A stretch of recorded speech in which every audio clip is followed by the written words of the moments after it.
I'd rather they be with the fact that okay, she's Sanjiv Bhatt's daughter. Like that should be more than enough. But my name is Aakashi Bhatt. Sorry, my name is Aakashi Bhatt. I am the daughter of Sanjiv Bhatt, IPS, ex-IPS officer. I'm a practicing doctor, a surgeon, and I'm also currently pursuing my research at Oxford University. And yeah, that's me.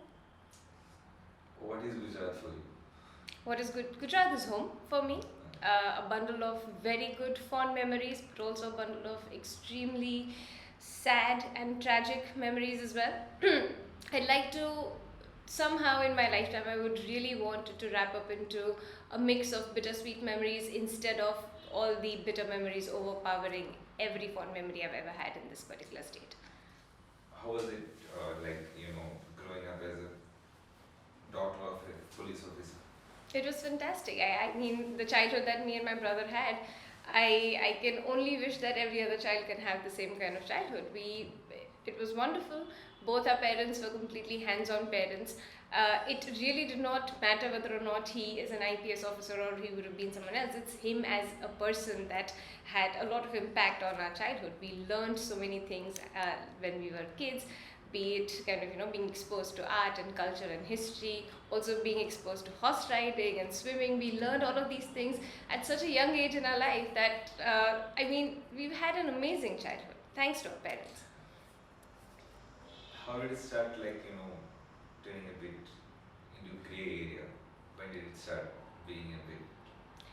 So I think grey areas might have started a bit earlier on before I or my brother would have realized it, because 2002 happened when Shantanu, my younger brother, was all but 5 years old and I was 11, 10 years old. So of course that is the first impact, or that is the first very clear memory of something going very wrong in the state, and we understanding as children that what are the repercussions of being honest, or what are the repercussions of being true to your duty in that point in time. I'm sure before that as well, because ideological differences do occur whenever you have a diligent individual, and then when you have any kind of perhaps a corrupt politician or whatever you may call that. But 2002 was the very first time when we truly understood that there is good and there is bad, and how much a difference kind of being untrue to your duty, or how much difference being dishonest to the office that you hold can actually have an impact on the society at a large. And then of course since then we've seen how things have escalated, and yeah, so Can you explain what happened in 2002, from your memories and from what have you learned afterwards? What is the timeline of 2002 program? So like I said, that in 2002 I was all but 10 years old, 10, 11 years old. At that point in time, all I knew was that something was going very wrong, because like mom just said a couple of minutes ago, security from the house was withdrawn. The riots did not go on for just a few weeks, they went on for a couple of months, and it still kept on. So on a whole, Gujarat burned for a few weeks, yes, but the riots kept on going on in different pockets in different states for a really long time, for quite a long time. So I knew that things were wrong, because when you look out of the window and you see mobs carrying mashals or carrying swords running across on the street, you know it is not okay, you know that there's something clearly wrong. But at that point in time, at a ripe age of 10, 11, you don't really understand the polarization that is pitched between two communities, because especially all of us, we've studied in convent schools where secularism is something that has been instilled in us from day one. So that was something that I could not understand at that point in time. Of course, in the years to come, when you become a bit more aware of what is going on, when of course you become a bit more mature, you understand truly what happened. And the repercussions at that point in time, I remember that 2002 happened, and in a few months' time, all of a sudden dad was transferred. So that was the first time when I truly wanted to know what happened. Why is he not home anymore? Why is he home only during the weekends? And that is when you read the newspapers, and that is when you end up asking, and that is when you sat down and you'd explain exactly what is going on. And the repercussions. So 2002, as we all know, was one of the darkest phases in modern day India. And shortly after the Gujarat pogrom, the Modi government, they ended up on this victory march. And they went to different pockets all across the state, and there were incidences when communally inciting speeches were made, and because of that, at that point in time, it was protocol for the intelligence bureau to record all the speeches that the chief minister made. And at that point in time, the National Commission for Minorities, they sought for these recorded tapes, and the court directed the intelligence bureau to submit these tapes. Now, because of whatever pressure from above, a lot of officers ended up saying that, oh, we did not record on that day, or we do not have the tapes. But 3 officers, Mr. Raigar, Mr. R.B. Srikumar, and my father, they ended up giving up the tape, saying that no, they are on record and these are the tapes. Immediately, the 3 of them were sent off on punishment posting. The first time when I realized that something is wrong, his dad is not around, and he was sent off from Gandhinagar to I think Junagadh at that point in time. That was the first time when I guess this particular government figured out that there are these officers who will not blindly follow their narrative, that they are true to their duty. Now, that was the very first time when they came face to face with these kind of officers. What followed after that was, shortly after the pogrom, independent commission was set up by Justice Iyer, was trying to investigate into exactly how involved the state was in orchestration of these riots. And Mr. Harin Pandya, who at that point in time was in the cabinet of this government, he started secretly deposing. The key word here is secretly, because people did not know that he was deposing before this particular independent commission. As soon as word started moving around in the political arena that this is something that may be going on, within a few weeks' time, the man was found assassinated. And the entire investigation at that point in time was also botched up. The ballistics reports that were submitted were changed. The forensic reports were very different to what was found. So there was something very wrong at that point in time as well. Following that, Narendra Modi came into power in 2002, he was put as a de facto chief minister at that point in time, and then Godhra happened, and well, political mileage was used from an incident which otherwise should have been curbed at that point in time, but well, it was instigated to a point where polarization could be used as a tool for the upcoming elections, and then, well, he became the elected chief minister later on. But in his reign as chief minister in this state, a lot of things happened. A lot of extrajudicial killings happened, a lot of well, I can't say a lot of assassinations happened, but a lot of unconstitutional or unlawful activities happened in the state. And during these extrajudicial killings, one of the individual who you may also recollect, the name popping all the time, was Mr. Sharabuddin, right? Now, there are a few names which are associated with the assassination of Mr. Harin Pandya.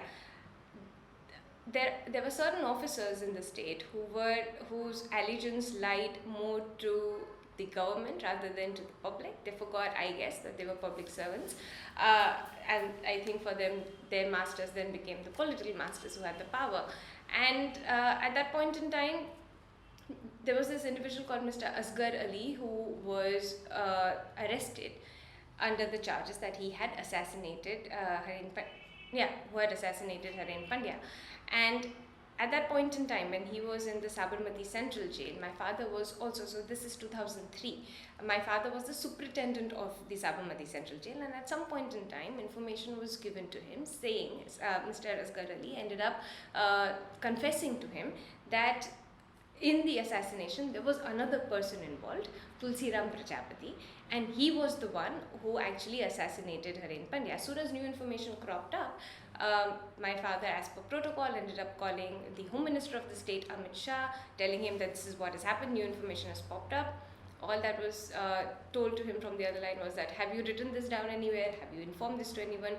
No, okay, destroy whatever evidence you have. This conversation never happened. So my father immediately put everything down on paper, all the information that was given, sent it to the home minister in the state, sent it to the chief minister in the state, sent it to the home ministry in the center, and the prime minister in the center as per due protocol. He was transferred out immediately. At that point in time, this perhaps has never happened in the history, or at least I am not aware of this. As soon as my father was transferred out, all the inmates in the Sabarmati Central Jail, they ended up going on an indefinite fast. They challenged the state's decision to transfer a superintendent from the jail. Now, this is how much, even today, at this point in time, when you hear about this malicious falsified case that they've come up with, that my father was responsible for a judicial custodial death, how can a man who perhaps was the first one to treat inmates in such a humane manner, so much so that they felt that they had to go on a fast to stop this man from being transferred out. There were people who ended up trying to commit suicide when in order to stop what was happening. And you strong arm a case which has no evidence, which has no proof, to just paint someone and say that, oh, this man killed someone in custody, when the man was not even in his custody. But I'm digressing. So 2003, this happened immediately. He was posted out. These were incidences which actually put him into the forefront for this government to know that this is a man who will not stick to a narrative given to him just like that. He is someone who is going to do his duty diligently. Jump to 2009. A lot of people always ask that, why this lull between 2002 and 2009? Why did he not just come? You have to understand that he is an Indian police service officer, privy to a lot of information, some of which is sensitive to the state and the nation's security.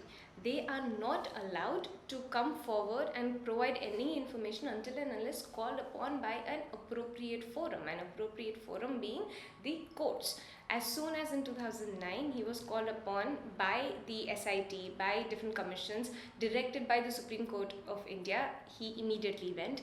At that point in time, amongst all the other officers and government officials who ended up faking amnesia, saying we don't remember what happened in those days, we don't remember about a certain meeting, or they just did not depose, my father was the only one who truthfully came and deposed about everything that happened. As soon as, between 2009 2011, a lot of things, as soon as he started deposing, again his depositions were supposed to be confidential. The fact that Sanjiv Bhatt was deposing was not something which was out in the public eye, yet people knew about it. Attempts were being made to tutor him before a deposition. There were people, especially in the political arena, were not supposed to know when, what date, what time a particular individual is supposed to go and depose before the SIT. Yet they knew. Attempts were made to tutor him. Attempts were made to know what is it that he went and said. Live time information was also being sent. All of this was put into the Supreme Court affidavit, which my father finally filed in 2011. In 2011, he files the affidavit and immediately he is suspended. We have to remember that till 2014, this government was only in power in the state of Gujarat. They were still not in the center, so they did not have the power to dismiss him from the Indian police services. 2011, he files the affidavit, he is suspended. Old cases, 30-year-old cases, in which the state of Gujarat had diligently protected the officers all the while till 2011. All of a sudden, in 2011, as soon as he files the affidavit, they make a U-turn and then they say that, yes, now this is no more a case between the complainant and the state of Gujarat. Let this be between the state of Gujarat and Sanjiv Bhatt. So that sudden U-turn also happened as soon as he submitted. 2014, as soon as Narendra Modi becomes the Prime Minister, my father was removed from services under the false pretense of being absent unauthorized absence. What was that unauthorized absence? Him deposing before the court-appointed commissions. So, all one has to do is just look at the last few years, the trajectory of what has been happening to our family, to my father, to know exactly what this particular regime is capable of.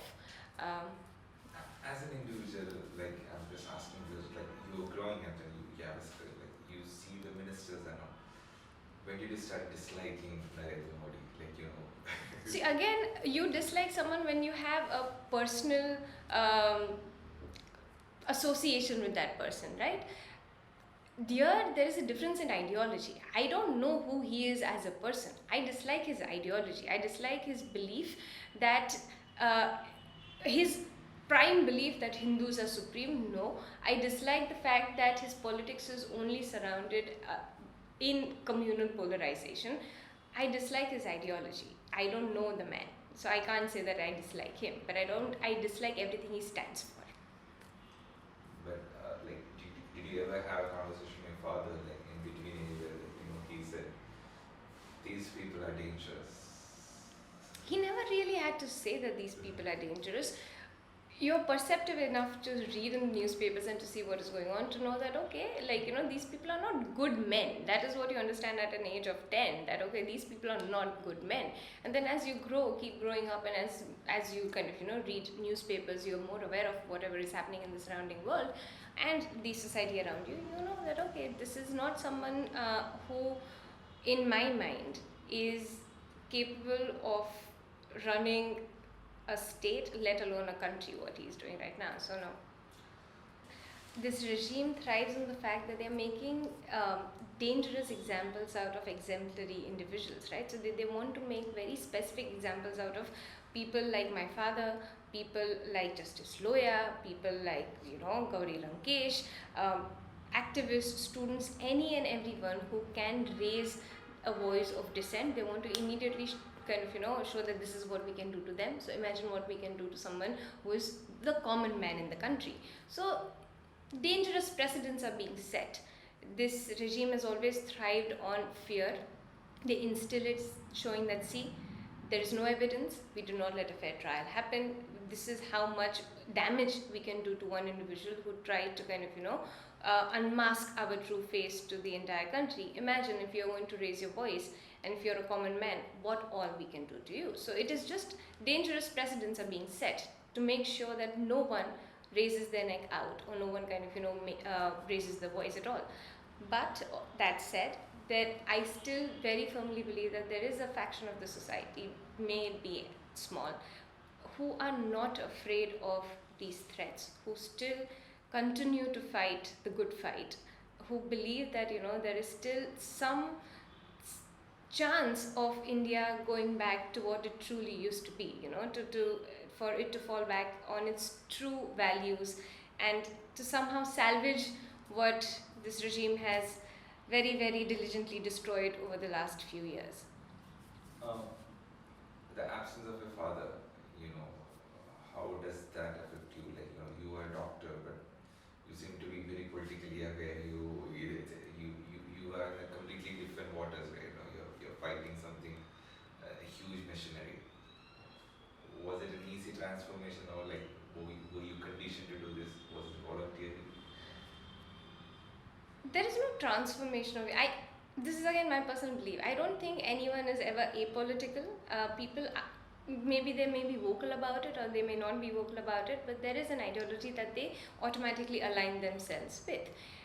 I am aware. That is all it is, and I'm sure that so are you as well. We know what is happening. We read, we question. So that is the only difference between someone who is just going to kind of take whatever is told to him or her on face value without questioning, and then there is a different faction who reads, who questions, will be like, no, this doesn't add up. So that is all that there is a difference in.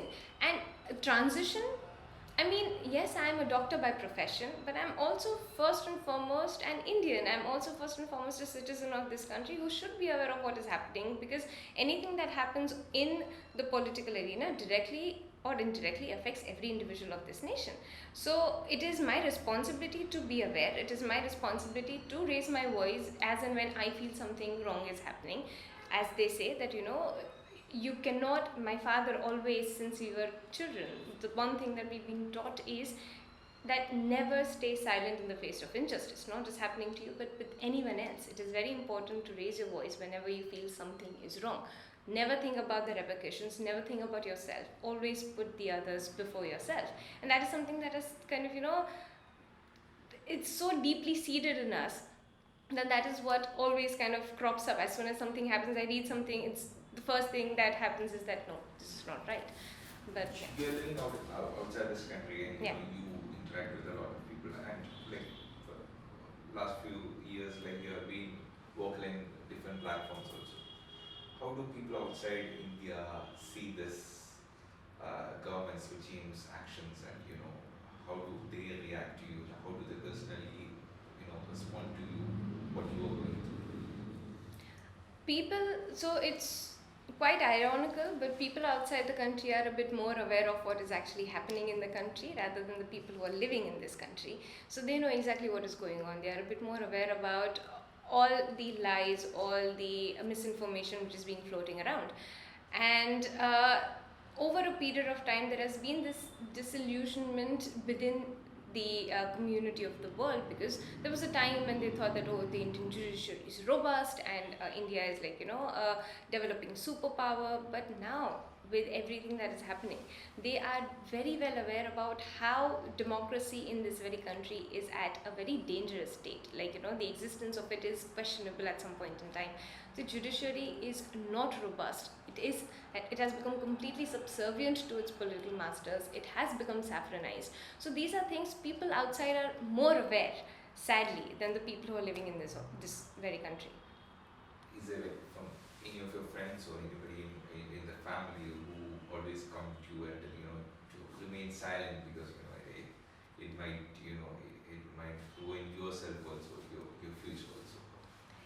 Was there any instance people who constantly tail around and tell See, you maybe that distant friends, perhaps acquaintances, maybe yes, but apart from that, ours is a very small, strong knit, and extremely strong family. So, kind of all of us are very ideologically similar to one another. So, no, like my mom just said, that a lot of people also ask us that, if you could have done things differently, or if you could change something, would you? Do you regret what your father did? No. We are extremely proud of what he did, the stand that he took, and we stand by it. We would have done the same thing if we were in his shoes. But yes, acquaintances who don't know us very well, they do tend to come and say that, you should not say so many things. You should not be so vocal about it. Just imagine what they can do. But see, this is what the point is, that, as soon as you let fear overpower all of your other senses and your consciousness, that is exactly what is required for bad people to actually rise to power. You cannot let fear dictate what you would want to otherwise do in a particular situation. So no, I mean, yes, if I would go out and if I say something, what is it that they can do? They'll come and they'll pick me up and they'll put me behind bars. Do that. That just shows that what they stand for, and it shows what I stand for. I cannot let go of what I believe in only because I feel that someone else is going to come and pick me up. That shows their morals. This shows my morals. I cannot let fear overpower something that I truly believe in. your parents, like it's not just your father, like once the father was taken away, your mother was in the forefront fighting. What is your family dynamics and how is it like adding up to you as a character? We are their support systems. Me and my brother, we are their pillars of support, and that is all that is. My father, my mother, both of them are formidable forces together as well as individually. And all me and my brother we try to do is just be there for them. So kind of whatever they need, we are here for them, and that's it. We are like the sentries on the gate outside. We are there, and that's about it. Our job, in my mind, is to provide as much support as we can, and that's it. You speak a lot of very powerful, but was there any moment that really felt this is a breaking point? I can't be I can't be a part of this anymore. Not never ever that I can't be a part of this. No, not at all. Because this may be an unequal battle. It is an unequal battle, but this is a battle of our choosing. This is a battle of ideologies that we chose, not thrust upon us. My father very much had the opportunity to never go and depose. He could have done that. He could have gone, and he could have feigned amnesia like the rest of them as well. And perhaps today he might be enjoying very high positions and perks from this very regime. But he did not do that. It was our choosing to make sure that we stood for what is right, for what is honest. So no, never regretting that. And but at the end of the day, I'm also a daughter whose father has been taken away. So yes, of course, you feel bad and you feel sad, and there are times when you feel slightly despondent because you see injustice happening right in front of your eyes. When you go to the courts, when you see how the system works, and the feeling of the frustration that comes with it, that you can't do anything about it. You see something is going terribly wrong, it is completely subservient, but you can't do anything about it. So yes, frustration, despondence, but at this point in time, we don't have the luxury to feel sad, or we don't have the luxury to kind of break down. All of that will happen when dad comes back home and everything is all fine. But right now, our sole focus is that we have to fight.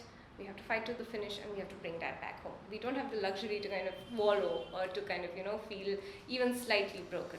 I always end up saying that, we may be bloodied, battered, and beaten, but we still remain unbroken, unbent, and unbowed. We stand strong. The father was outside.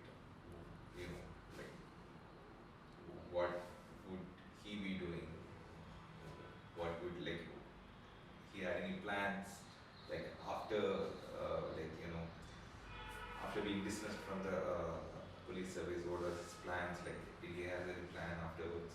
I think the best person to answer that question would be my father. I would not know that what he would have been planning to do. But I know one thing for sure is that he's always lived by this one principle in his life, single absolute, which is to always do whatever he can for the public, for the society he belongs to. And in present times, I'm absolutely certain that if he were out here today under normal circumstances, then with everything that is going on, he would have been in the forefront with all of these things, the farmers' protest, the anti-CA protest. He would have been involved with all of that. So, but well.